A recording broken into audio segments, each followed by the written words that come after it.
And welcome everyone to another edition of Shotgun Saturday Afternoon here on FTWLive.com. My name is Garvin, and for the next hour, I'm going to be spinning some records for you guys while talking about WrestleMania 29 and the mid-card build that we saw on both Raw and SmackDown this week.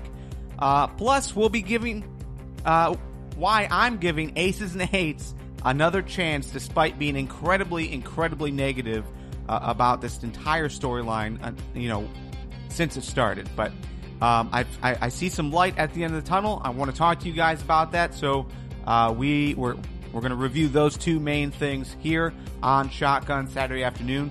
This edition of SSA has been brought to you by FTW 156. If you haven't checked it out yet, you need to. FTWpodcast.com/156.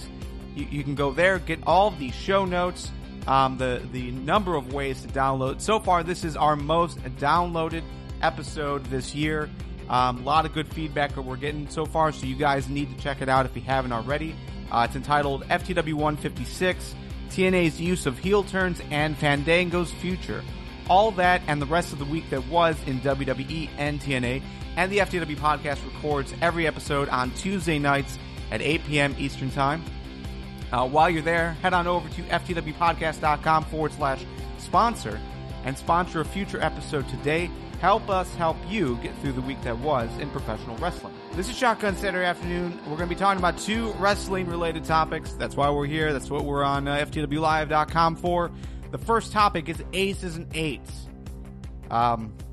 Basically, if you look around the IWC, the YouTube wrestling community as well, all the podcasters and bloggers, they are pretty much hating on everything that WWE and TNA is doing as of late, especially Aces and Eights. So, and that's not to say that we aren't part of that.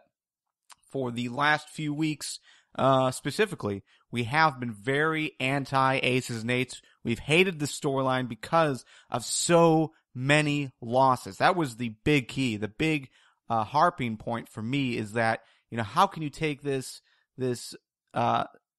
group so seriously if they're losing all of these matches? So, but right now, what we're going to do is we're going to talk about both the good and the bad. Not just the bad. No, we're not just going to harp on what they're doing wrong, but we're going to look at the entire segment, the entire storyline now that we've gotten all of the plot holes filled. Now that we've seen basically what the point of everything that we've gone through over the last 6 to 8 months has meant to where they are now. So let's start with that. This is going to be a very compliment sandwich style. I'm going to start off with the good. I'm going to end with the good. In the middle is going to be where I'm still struggling. So without further ado, let's start off with the good.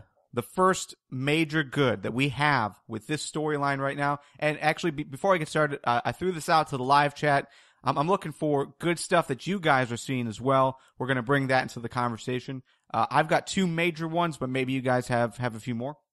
So right now, the good number one that I see, and I just said it, they've finally filled in all of the gaps that we were searching for. We were trying to figure out what was happening between point A and point B. How did they get here, and why are they badasses now and they haven't been for so long? So yeah, basically they have filled in all of those gaps. If you watched Impact, even if you've been following on YouTube, we've posted a couple of videos on our Facebook page as well.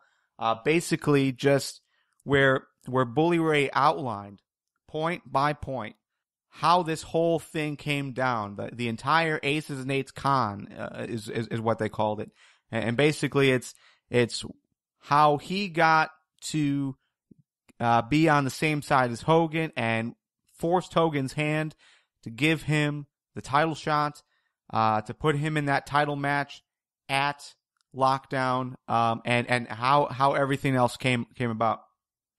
Normally, we are very anti having video packages on the programming. If you look at all the raw reviews over the last 3 weeks on FTWpodcast.com, that's one thing that we always criticize WWE for doing, and that's pounding us with so many video packages, both on Raw and all of the rest of their program. just to tell a basic story. We don't need recaps of everything. We don't need, we want to see stuff happen inside of the ring. And these video packages that we've been getting from WWE have basically distracted us from what's happening now. It's just kind of retelling the story so we don't forget. TNA did the opposite here. TNA basically did the entire story in the ring and then hit us at the end of it, at this climax of at least this part of the story. They hit us with these video recaps that basically explain the entire thing. So now we're all on the same page. We as TNA fans don't have to be, as Mike Kupak from PW Torch always calls us, TNA apologists anymore, because now we're all on the same page. Now we know the same story that everyone else knows, and all as well. And the video packages were great. It's not that it was a video package to recap something we just saw or, anything like that. It was more along the lines of, all right, here is how everything happened, and here is why this makes sense and why this is important. And it's good. Yes, it took about 20 minutes of their programming, maybe 30 minutes of their programming, so a good quarter of their show time. But overall, look at what TNA has been doing, how they have slowed their pace on their storytelling. It works. It works in this scenario because we're not building up for a pay-per-view in 3 weeks. Instead, we're building up a pay-per-view in what, 2 months? I think June is the next one. So yeah, like it was just thrown out in the live chat. It was like a behind the scenes portion of a DVD, a director's cut. So yeah, it was a nice way to tell the story so that we're all on the same page, and it kept it all in character. And I thought that was a great way to do it. So that's the good. The good is that we finally have all of the gaps filled. We know the story. We don't have to fill in holes to try and make sense out of everything. It totally makes sense now. But let's go into the bad. I've got three major bad, and these are the points that not everyone has been talking about as far as the IWC, but it's something that we've brought up on our show and the blog quite a few times. The first one, it took 6 heel turns to do this. The problem with heel turns is that's all we've gotten. It's more along the lines of you've got 6 people from the good side jumping to the bad side to make this work. We haven't seen any of the opposite yet, and I find that the most intriguing. Like, we haven't seen like an Austin Aries or Robert Roode jump the turn to basically fight up against TNA. We still have the same TNA guys, facing aces and eights. So I think there could have been more turns that would be more effective than just the 6 that turn to join aces and eights. But again, this is just the beginning. Even though this has been going on for 6 to 8 months, this is still the beginning of a long story that they're going to probably drag out for the next 2 years, I would imagine. But yeah, it just seemed very, very heavy on the heels jumping over, or I'm sorry, the heel turns to get people to join this group. There weren't a lot of new faces outside of Wes Briscoe. Knox and Doc are 2 outsiders, sure, but they really didn't bring the impact. The impact had to come from a guy like Bully Ray, and that's really where it came from. That's the main guy that that we needed to see. And from the live chat, Chris is telling me to admit that TNA is really, really heel heavy right now. So to get ready for many face turns. And yeah, I'm guessing that they're going to do something like that soon. And yes, they're heel heavy right now. There's going to be a large focus on faces, or at least they should be, especially with, guys like Eric Young coming back, Rob Terry, making his face turn, like Nick is saying in the live chat. The second bad thing was the countless amounts of losses that we saw. That made the group look weak. What we're trying to do is we're trying to figure out why we should really be paying attention to this group. And Bully Ray did that at Lockdown. He is the main piece to the puzzle that makes this group interesting again. But outside of that, he's the only strong point. You look at Lockdown in itself, and they had the big loss from, Team TNA beat Team Aces Nates, and that was a huge loss for that team. I think things would look a lot better if Team Aces Nates won. I think the entire opinion of this group would be better if they were picking up some solid wins, and thus far they have not picked up those solid wins. Wes Briscoe over Kurt Angle isn't really the win that you were looking for, or Devon over Joseph Park a few months ago isn't the win that you really want. You want the big wins like what they should have done in Lockdown. But again, this is still a young storyline, so we can have patience. The final bad point that I've got is, let's look at history on these types of angles. One thing that is being compared to this group is the NWO. You could also look at the Nexus, when the Nexus came in. We're basically outsiders coming in to take over the company, and that's the basic gist. If you look at any time something like this has happened in WCW and WWE, those companies always won. The NWO was driven out. The Nexus was dismantled. There's never been a time when a group like this, a faction, comes into a company to take over and succeeds over the long haul. Eventually, they are pushed out, whether that's, within a couple months like the Nexus, or within a couple years like NWO. It doesn't matter. There's always the push where the company will win. And if the company is going to win here, why is it so important for us to care about Aces and Eights now? And that's a point that a lot of people are struggling with, including me. I want to like Aces and Eights, especially after what happened with Bully Ray. But at the same time, this feels so much like just another faction that's coming in and is going to be taken down by the company, because that's what always happens. You want the fans to rally behind the company, so that when the company takes over, you've got a good vibe coming from the fans and like this loyalty to the company. And that's where I see this leading to. How long will they take this story out? I'm not sure. It could be another year and a half, 2 years. Just considering that we got to this point, this major chapter in the story about 8 months in, I can see this going for another 8 months. I hope they at least give it another 8 months to a year.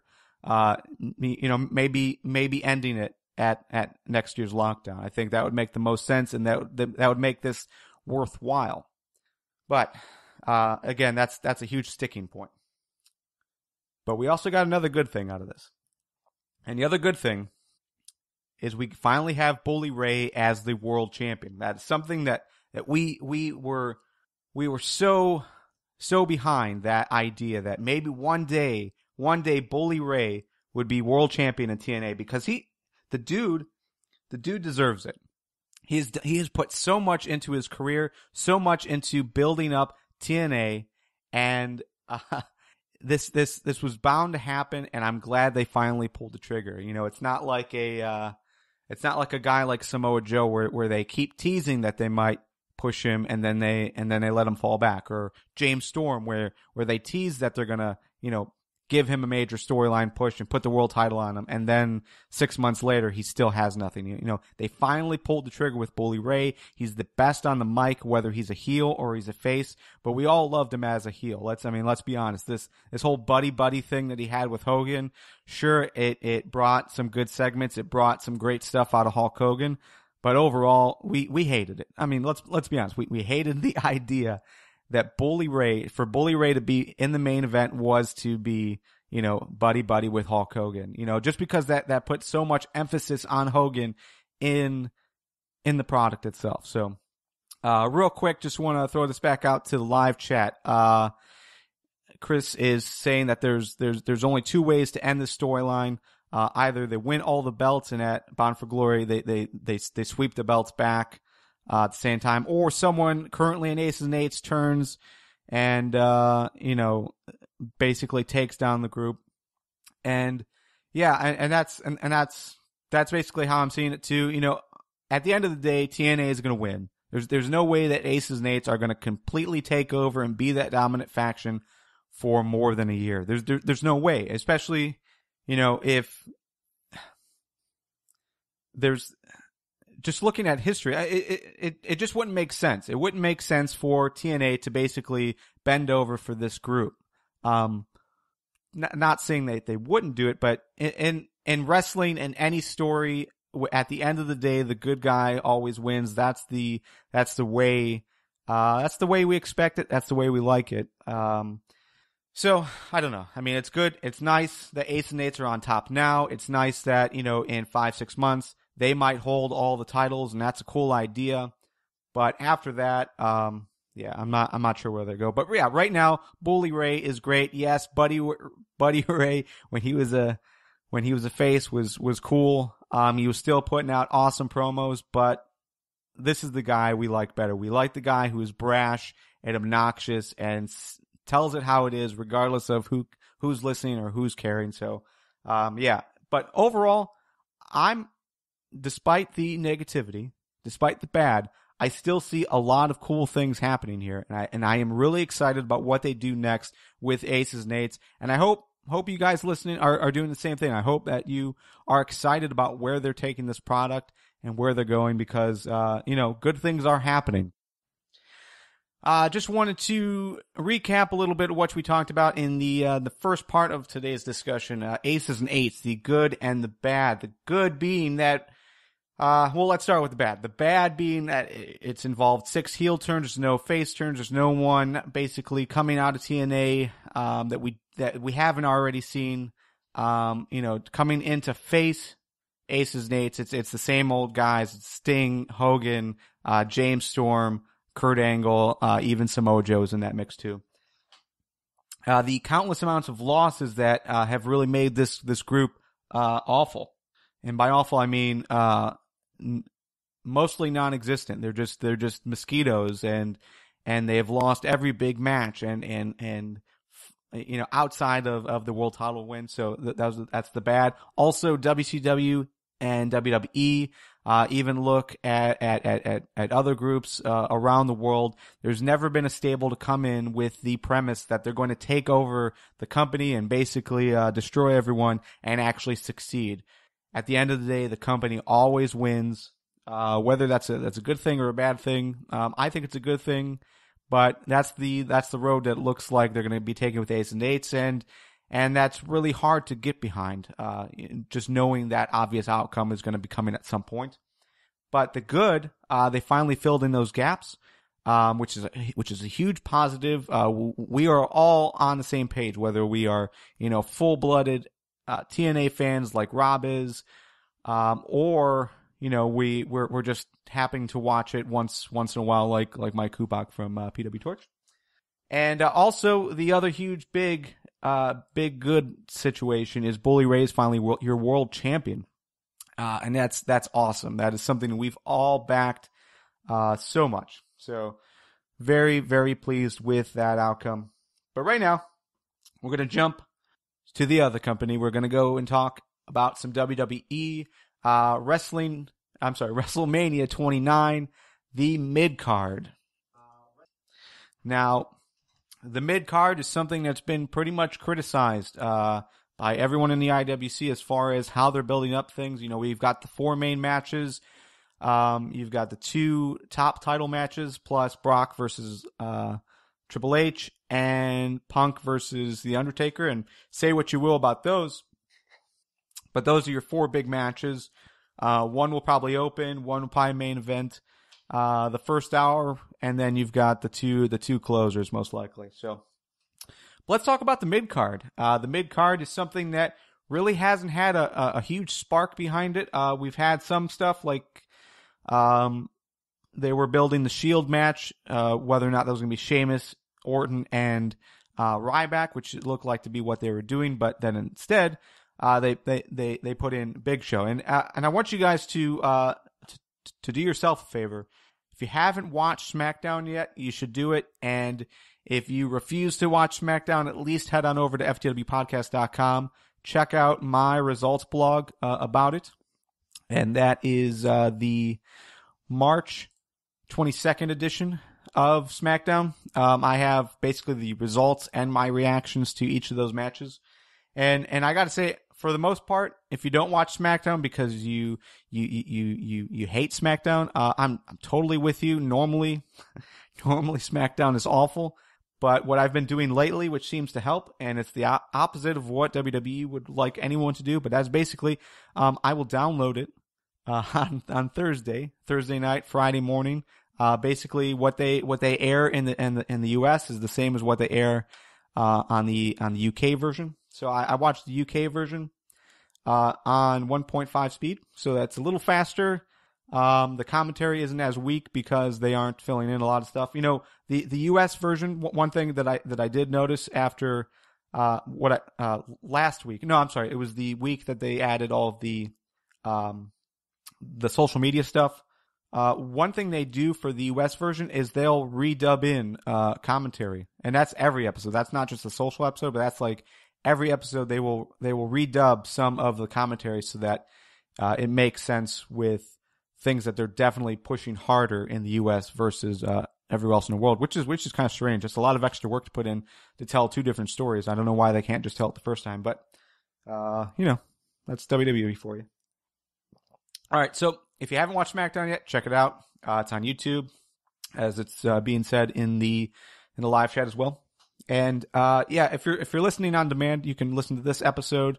Well, not this episode, but all episodes of Shotgun Saturday Afternoon, Wrestling with Beer, all of our pay-per-view pre-shows. We record them on Saturdays at 1:30 p.m. Eastern Time. So, anyways, what we were meant to talk about is the mid-card for WrestleMania 29. Here is the official matches that were booked this week, both on Raw and SmackDown. The Shield versus Sheamus, Orton, and Big Show.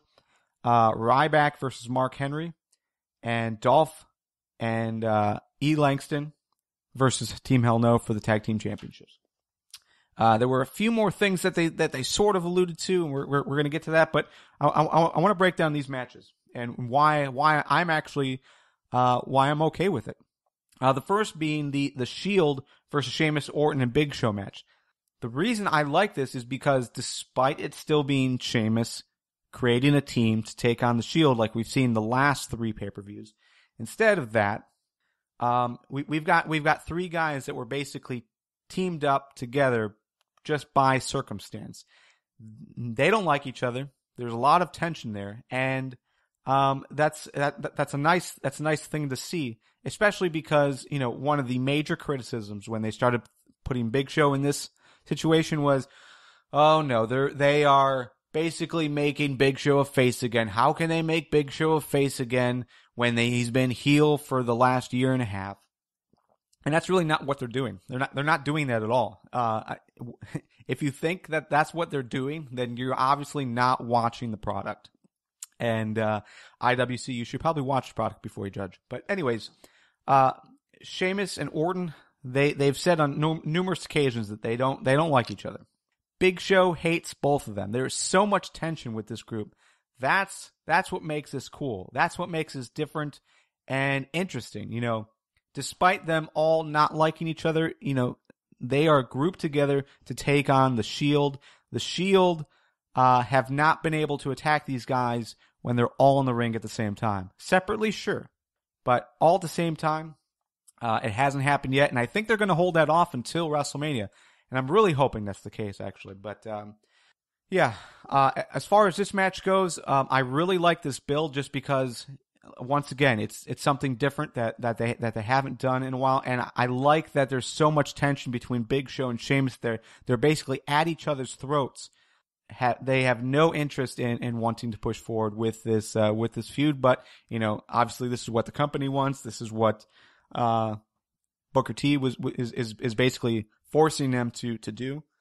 And if you don't have Big Show in there, I mean, who really can you put in there that would be as dominant, or you know, cause any type of fear in the minds of the Shield. So I really like where they're going with that match. Ryback and Mark Henry is another one that I was pretty critical with when it first happened. I think I said I was more interested in the idea that quite possibly Ryback could not pick up Mark Henry. I was more interested in that idea than I was in the actual match. But now I'm interested in this match. I think this match can help both of these guys. Mark Henry, when he came back, we were all expecting, maybe they'll put him in the world title match at WrestleMania, or at least put him into that feud. But logistically, I think it was way too soon. Although that's kind of contradictory because we got Jack Swagger in there and they basically came at the same time. But still, I think I would rather see Mark Henry kind of show that he's, going to stay healthy and going to be dominant. I think, basically a big guy match between Ryback and Mark Henry it's definitely not going to be the match of the night. It's definitely not going to be the fourth match of the night. But it's still an interesting combination, and really, they both can succeed from this. They both can move on and do good things past this match, regardless of win or loss. There's still a lot of stuff that they can do with both of these guys. But early prediction, I'm gonna say Ryback's gonna win. It seems to be where they're going. The next match, Dolph and Langston versus Team Hell No. Again, this is a match that everyone can be critical about. Obviously, we want to see Dolph do better things, bigger and better things, but that's coming. That's coming with the world title shot that he has, that he's going to use. Probably not at WrestleMania, but after that, he doesn't need to use that at WrestleMania to have a big moment to make history.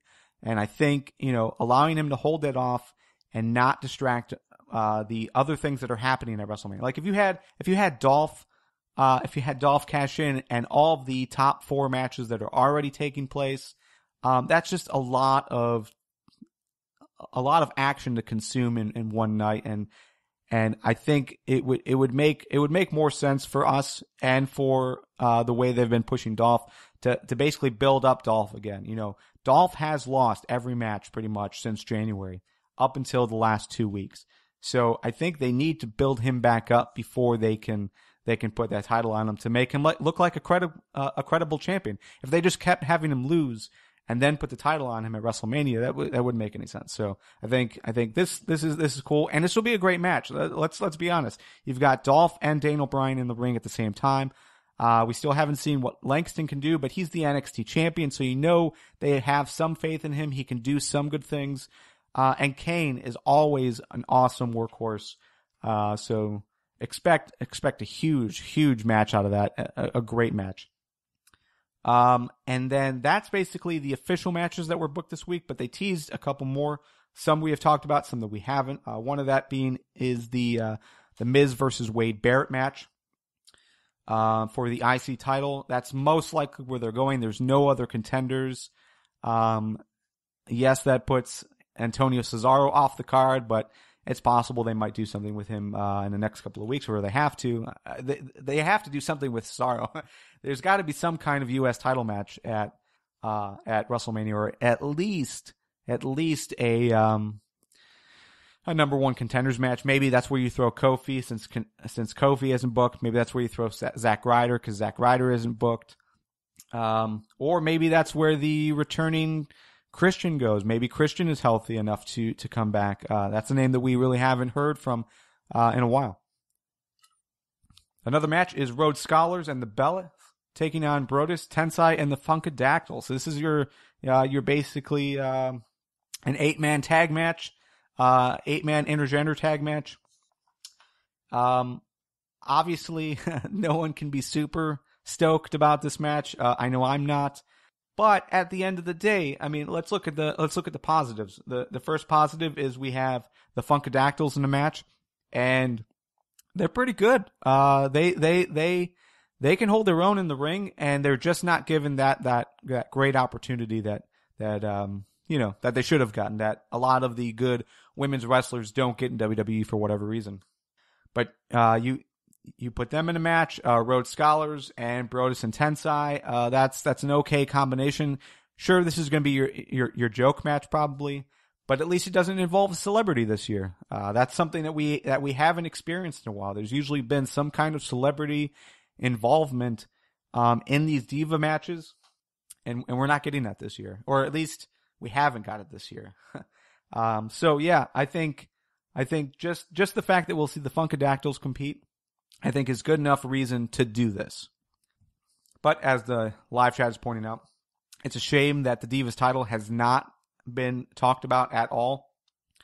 But that doesn't mean that there's not going to be a match. We've got Caitlyn. They have built some kind of tension between Caitlyn and Layla last week. I want to say that was last week's SmackDown, not this week's SmackDown. But still, I mean, there's a possibility there. You could have another rematch with Tamina, or you could do what they normally do and have some kind of dumb battle royal or something in the YouTube pre-show. I mean, let's remember the YouTube pre-show is going to be an hour long. There's enough time there for 2 matches. So you throw the US title match there, you throw the Divas title match there, and you've got something. So okay, just reading the live chat, wanting to know the last time there was a celebrity involved in a Divas title match, or in a Divas title match. But yeah, Paris Hilton, Maria Menounos, the 2 people you just named, Nick, in the live chat, they are celebrities. And that happened the last 2 years. So yeah, I think overall they definitely need to move forward with that. But the big match for me, the one that I'm really looking forward to, and we'll be talking about this more on Tuesday. I've got a blog coming up about it that will be posted on ftwpodcast.com in the next couple of days, and that is Fandango versus Chris Jericho. If you saw the end of the Chris Jericho match against Jack Swagger on SmackDown, yeah, Fandango attacked him, basically caused him to lose, and then after the match beat him down, and it was really cool. I thought just the way he moved in the ring. The Fandango, that is, the way Fandango moved, and he just basically is, he's taking this dancer gimmick to a new level. The way he jumped up onto the top ropes before he delivered the leg drop. I love the movement. I love the creepy feel that comes with this character. And overall, if there's anyone that can get him over and make him look sweet, it's going to be Chris Jericho. So I expect this to be not one of the greatest matches of the night, but a good match, a very good match that will propel Fandango into the future. So on that note, it is 2:30, which means we are at the end of the episode. This is Shotgun Saturday Afternoon here on FTWLive.com. We talked about both Aces and Eights, what's the good stuff that's happening, what's the bad stuff that's happening, plus the mid-card for WrestleMania 29, why you guys should be looking forward to it, because this is why I'm looking forward to it. So we're going to be talking about this more on Tuesday's episode of FTW Podcast. That's FTW 157, and that airs on Tuesday live at FTWLive.com or on demand starting on Wednesday. And on that note, that's the show. Why not check out FTWpodcast.com for more information about us and how to get involved in the future. We record every Tuesday at 8 p.m. Eastern Time, as well as Saturdays at 1:30 p.m. Eastern Time. And if you go to the site, you can check out our full upcoming schedule, as well as how to subscribe to us on iTunes or your favorite podcatcher, as well as on YouTube. We post all these episodes on our YouTube channel as well. And while you're at FTWpodcast.com, go to FTWpodcast.com/shirts and check out all the shirts that we have available. I'm an FTW Podcast guy. I'm an FTW Podcast girl. There's a lots of cool stuff there, and every little bit helps. So that's it. We'll see you next week. See ya.